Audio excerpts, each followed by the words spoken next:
It started, like most bad ideas, with a late night and too much curiosity.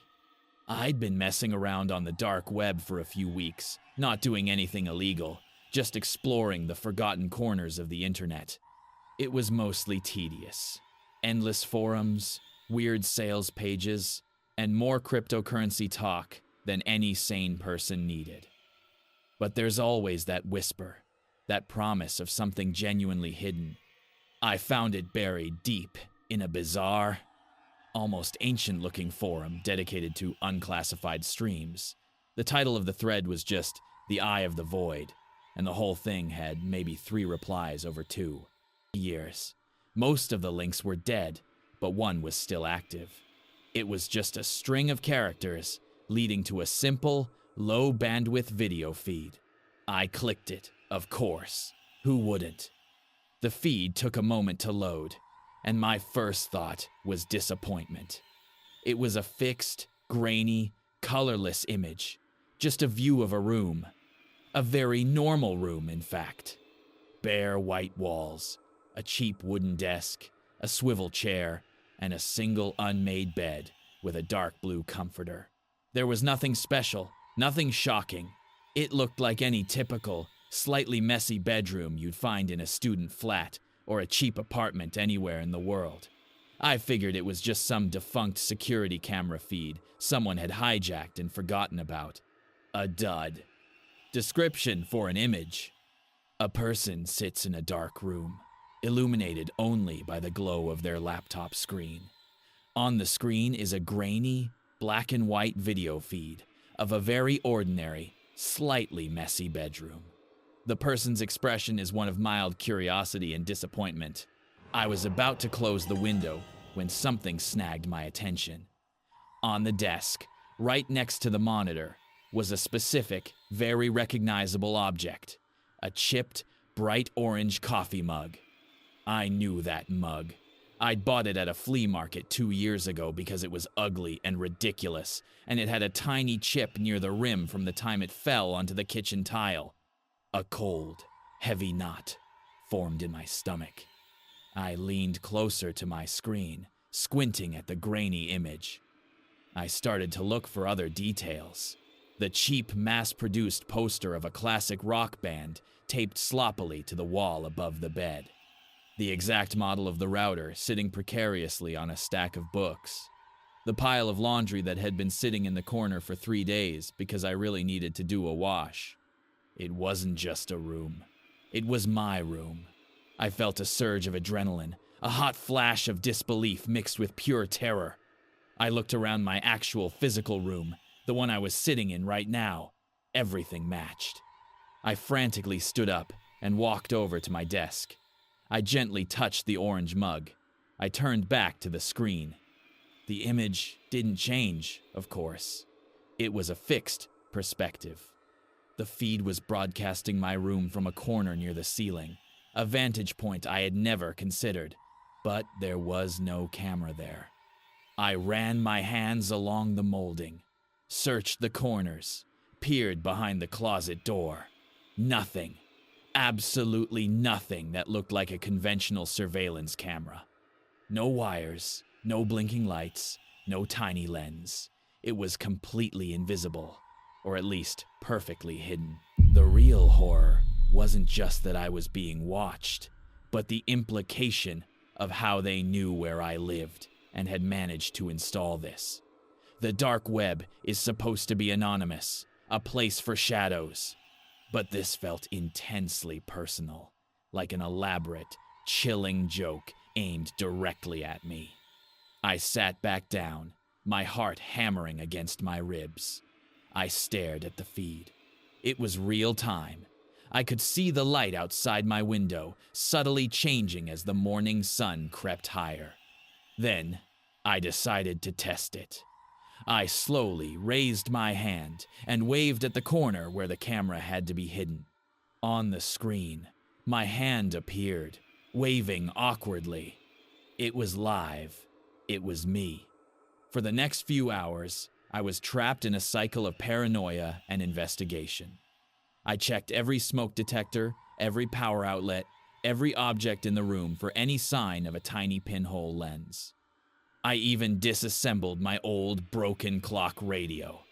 Still nothing. The camera was a ghost. It defied logic. The psychological toll was immediate. Normally, I'm a slob. I toss my clothes, leave dishes out, pace while I'm on the phone. Now, every action was scrutinized, edited. When I went to change my shirt, I felt a deep, uncomfortable invasion of privacy, as if a million strangers were suddenly watching a truly mundane and boring event. I moved with a sudden, unnatural self-consciousness. I started straightening up, not because I wanted a clean room, but because I didn't want the anonymous viewers, whoever they were, to think I was a complete mess.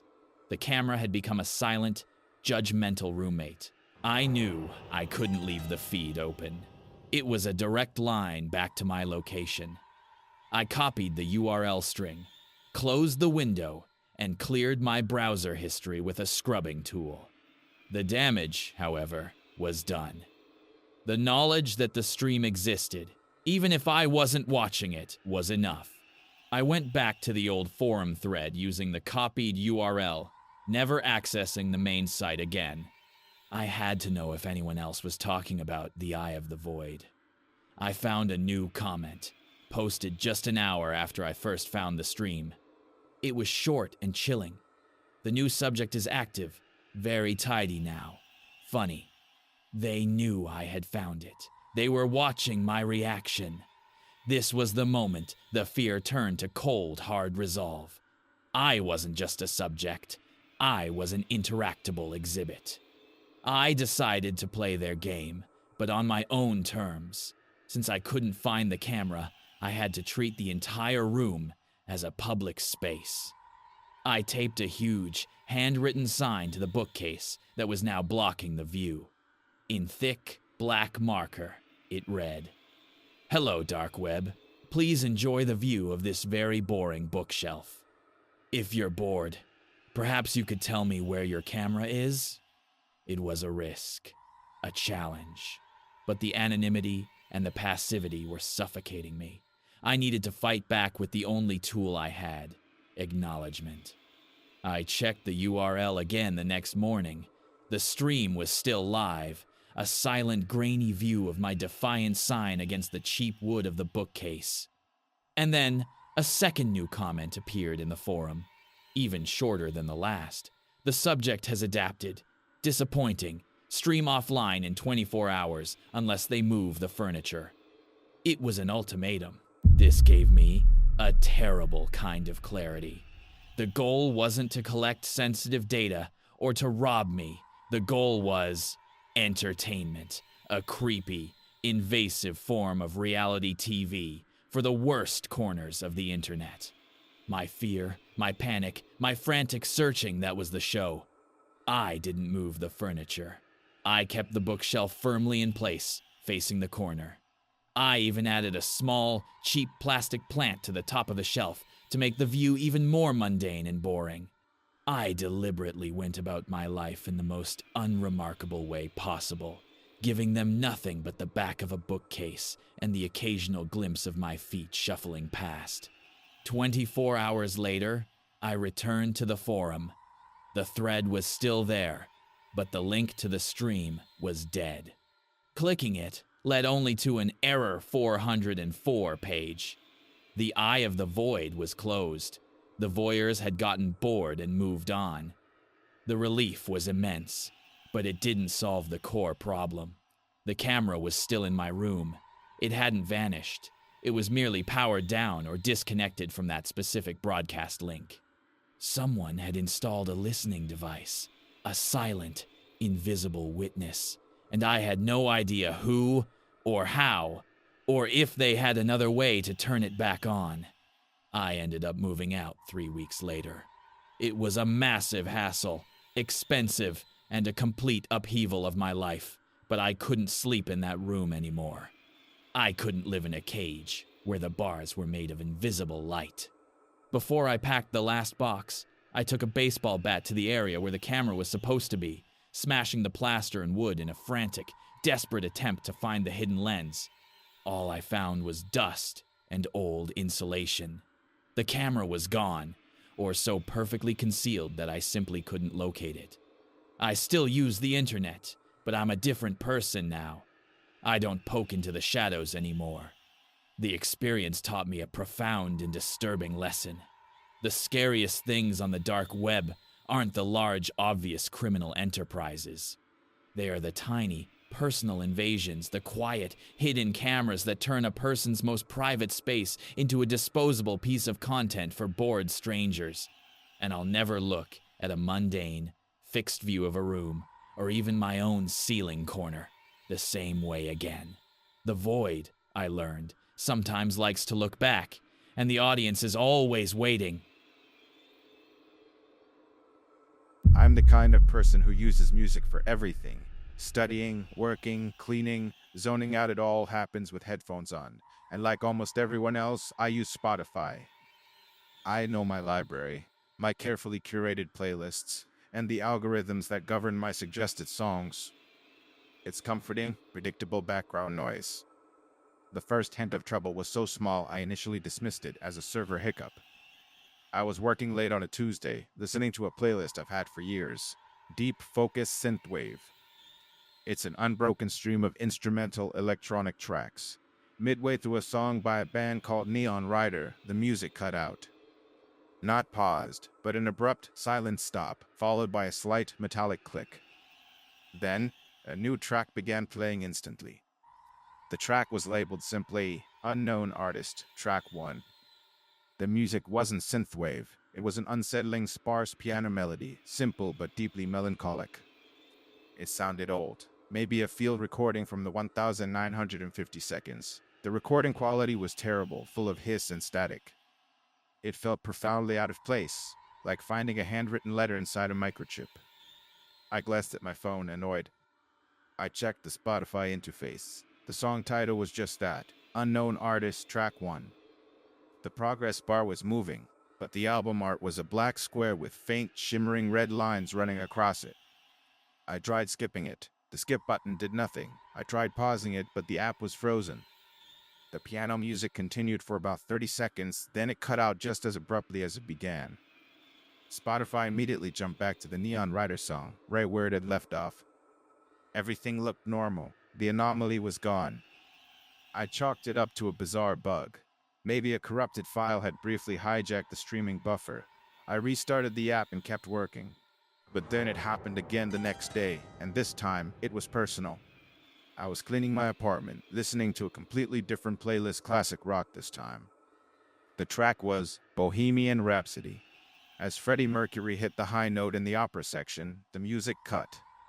That same metallic click and the same terrifying silence.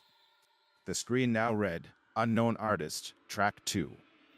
This track was different. It wasn't piano. It was a single, low-frequency drone, a sound that felt more physical than audible, vibrating in my chest. Overlaid on the drone was a noise that made my blood run cold, the unmistakable sound of my own refrigerator humming. I ripped my headphones off and stood frozen in the middle of the kitchen. The refrigerator was right behind me. The sound in the headphones was a recording of the room I was currently standing in, played back through a streaming service. I grabbed my phone. The red lines shimmered on the black square album art. The progress bar was moving. I hit pause. The pause button failed. I hit the back button. It failed. The drawing continued for its 30 seconds. And then, at the end, before the track cut out, a very faint sound emerged from the static. A sound like heavy, slow breathing, right next to the microphone. When the track ended, Spotify returned to the raw playlist, jumping back into the final chorus of Bohemian Rhapsody. I didn't listen. I threw my phone onto the couch and backed away. I knew this wasn't a file corruption. This was targeted intrusion. Someone or something was injecting customized real-time audio into my specific stream. But the breathing sounded too close. It sounded like it was being recorded from the perspective of something standing right next to the refrigerator, watching me clean. The fear drove me to a security check. I logged out of all devices, changed my password, and ran anti-malware software. I found nothing. No backdoor, no keylogger, no remote access. I tried listening to music again the next evening, carefully. I selected an obscure folk album I hadn't touched in years, just to see if the anomaly was tied to popular playlists. The anomaly didn't wait long. Midway through the folk song, the music stopped. Click. Unknown artist, track 3. This time the sound was familiar, intimate, and devastating. It was the sound of a rainstorm recorded from inside a car, mixed with a man's voice, thick with sorrow, talking about his regrets. The voice was mine. It was a recording I had made years ago after a bad breakup. A private voice memo I thought I had deleted forever. But the audio quality was different. It wasn't the clean phone recording. It was distorted, slowed down, and the sorrow in the voice was amplified to the point of agony. It was my private moment of weakness, weaponized and played back to me. I smashed my phone on the table. The screen cracked, but the Spotify app kept playing the agonizing recording. I grabbed my old laptop and logged into my Spotify account there, frantically trying to stop the stream. The laptop screen instantly changed. Spotify was playing Unknown Artist, track 3. The streaming was synchronized. And then, the laptop chat window, a separate application I hadn't opened, popped up a message from a username I didn't recognize. Unknown user. The message read, "You don't like this song, you made it." The anomaly was not just injecting tracks. It was aware of the content and was communicating about my reaction to it. It was using my own digital history to torment me. I pulled the plug on the laptop and ripped the modem cable out of the wall. Everything went silent. I realized the anomaly was not an external hacker seeking information. It was something that had achieved a deep systemic level of access to my digital self, pulling deleted files from unknown server caches and monitoring my live environment. I switched to an old cassette player for a week. No streaming, no internet, just physical media. It was blissfully quiet. But the sense of being watched persisted. When I finally broke down and logged back into Spotify, the interface had changed. The colors were muted, and the suggested playlists were gone. They were replaced by a single large, centered playlist icon, John's Time. I clicked on it. It contained over 100 songs, all labeled Unknown Artist, Track Number. I recognized the cover art of the first track. It was a highly zoomed in, distorted picture of my own bedroom ceiling, a picture that was impossible to take from anywhere but directly above my bed. I clicked play. The song was a collage of the sounds of my life, the click of my keyboard, the scrape of my chair, the sigh I make when I wake up. It was my life as a constant, repeating soundtrack. This continued for several days. My entire Spotify experience was confined to this playlist of my own existence. I couldn't listen to anything else. The anomaly had turned my favorite app into a personalized prison. The next escalation was the most unnerving. I was listening to track 15, which was mostly just the sound of street traffic outside my window. I was working on a crucial deadline. Suddenly, the music paused, not by my action, but the stream itself stopped. The play button was still highlighted, but the progress bar froze. And the chat window on my phone, which I had not closed, flashed a message from unknown user, "You need to breathe." I was startled. I realized I had been holding my breath, deep in concentration, for over a minute. The anomaly wasn't just observing me. It was monitoring my biological metrics and intervening when it thought I was stressed. I resumed playback manually. The music started. 2 minutes later, it paused again. Chat, posture, back straight. I immediately corrected my slump. I was furious, but the sheer shock of the intrusion superseded my anger. The anomaly was now controlling my physical state with a pause button. It was using the most fundamental action of the app, stopping the music, as a means of direct physical command. The commands became more frequent and invasive. Hydrate. Look away from the screen. Stretch your neck.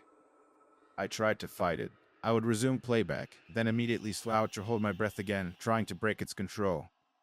Spotify would pause instantly. The latency between my action and the pause was zero. It was monitoring me better than I monitored myself.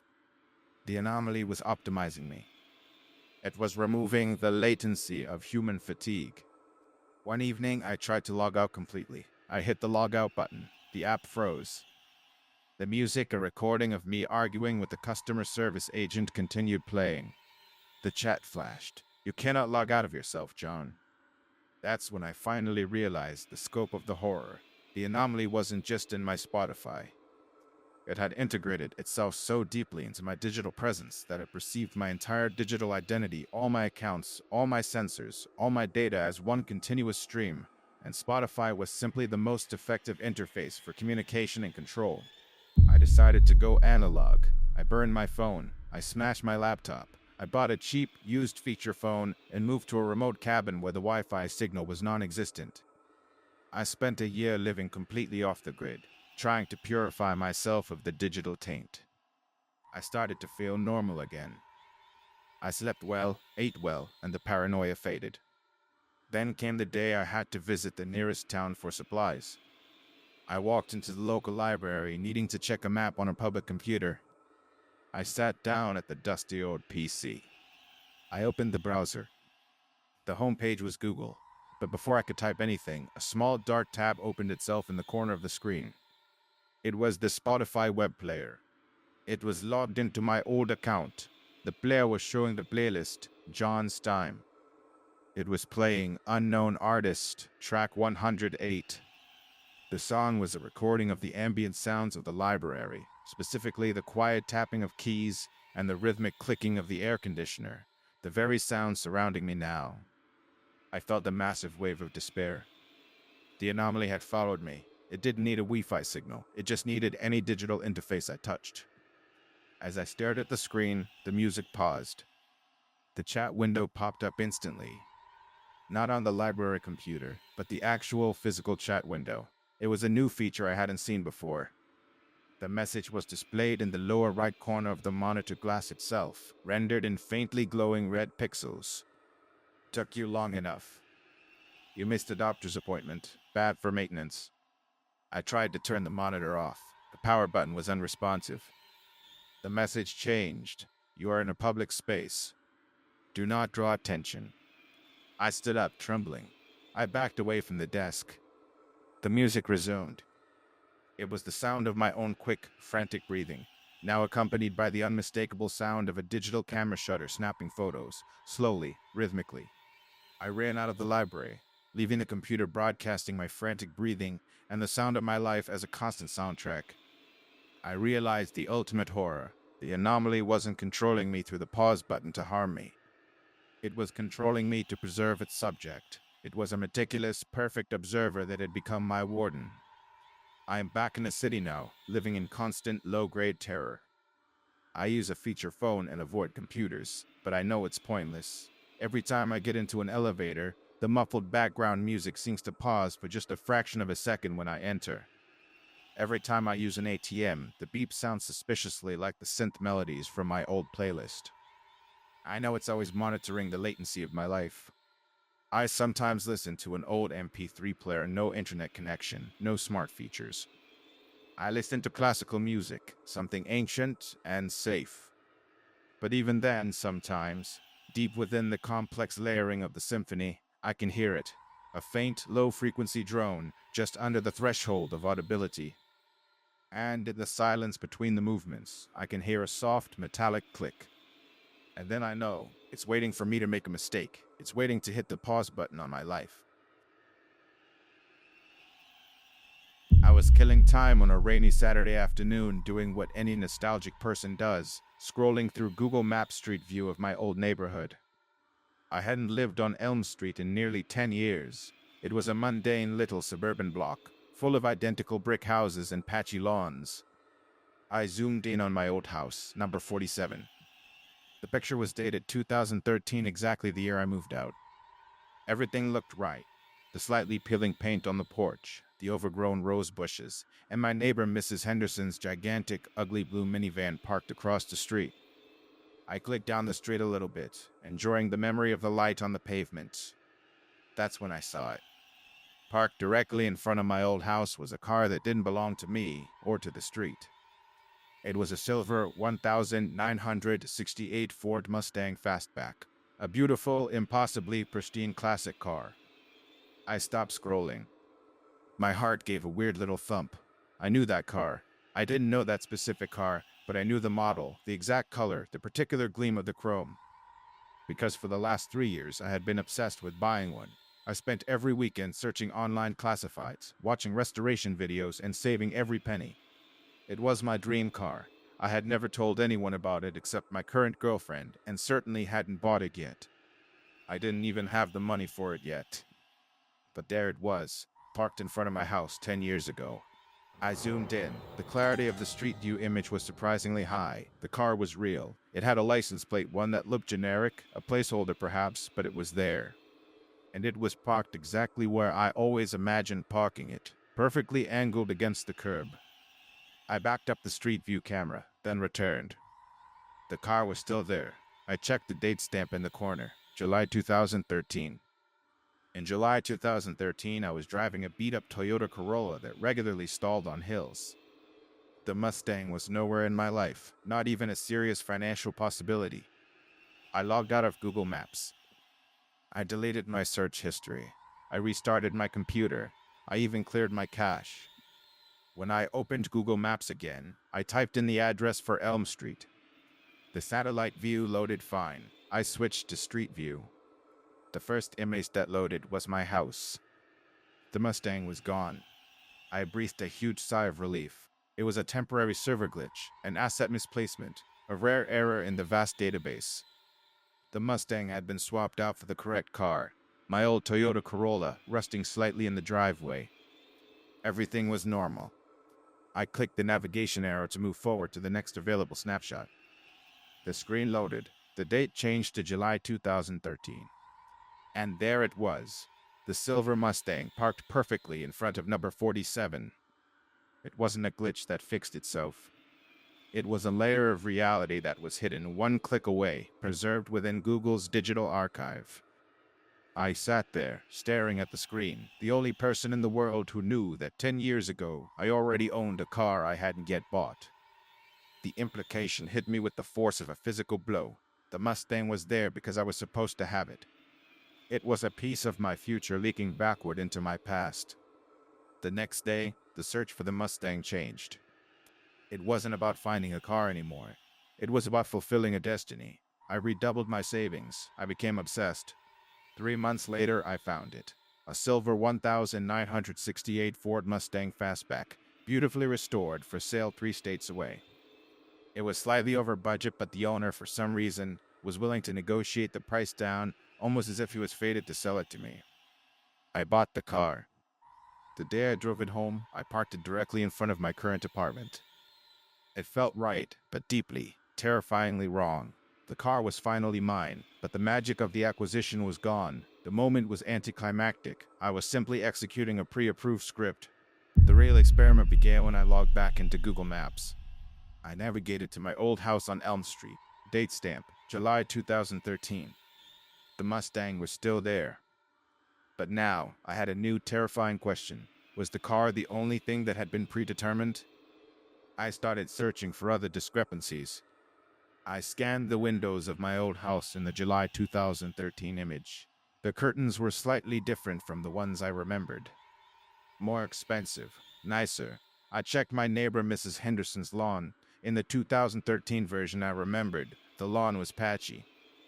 In the one with the Mustang, it was perfectly manicured, a small, intricate garden added near the sidewalk. I typed in the name of a girl I had dated briefly around that time. I searched her old apartment building. In the July 2013 image that contained the Mustang, I zoomed in on her balcony.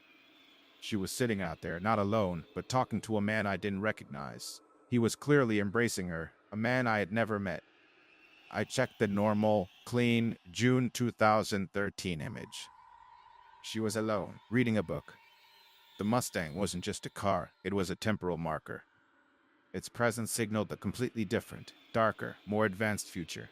A future where I had already moved on to the next car, but my past relationship had already ended in a way I didn't remember. I felt sick. The images weren't just showing me my own predetermined outcomes. They were showing me the predetermined outcomes of everyone connected to me. The most terrifying video I watched was of my childhood friend Mark. We had a huge, stupid fight in 2014 that ended our friendship. I navigated to his house in the July 2013 Mustang image. Mark was standing on his porch, but he wasn't looking at the street view car. He was looking at my old house, number 47. His expression wasn't neutral. It was an expression of profound, unshakable regret. It was the face of a man who had already gone through the fight that hadn't happened yet. Mark hadn't known about the fight yet, but the future version of his regret was already captured in the photograph from the previous year.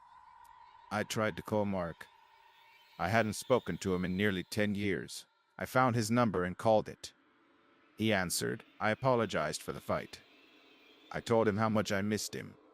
He was quiet for a long time. Then he said, his voice flat, "It's too late, isn't it? I always knew you would call. I just didn't think it would take this long." I felt the script tighten around my throat. I couldn't escape the predetermined emotional consequence. My obsession with the Mustang timeline grew. I realized the image wasn't just a snapshot. It was a leak from a future server, a different version of the Google Earth archive that contained a perfected, logical timeline where my life was already mapped out.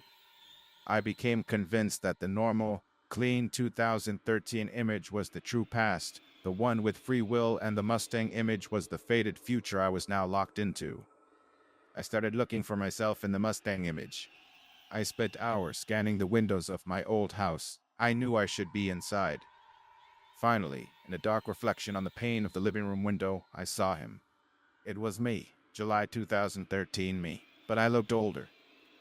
I was standing in the shadows of the living room, facing the window, facing the street view camera, facing my future self, who was viewing the image 10 years later. My reflection in the glass was pale, gaunt, and looked completely exhausted. I wasn't doing anything.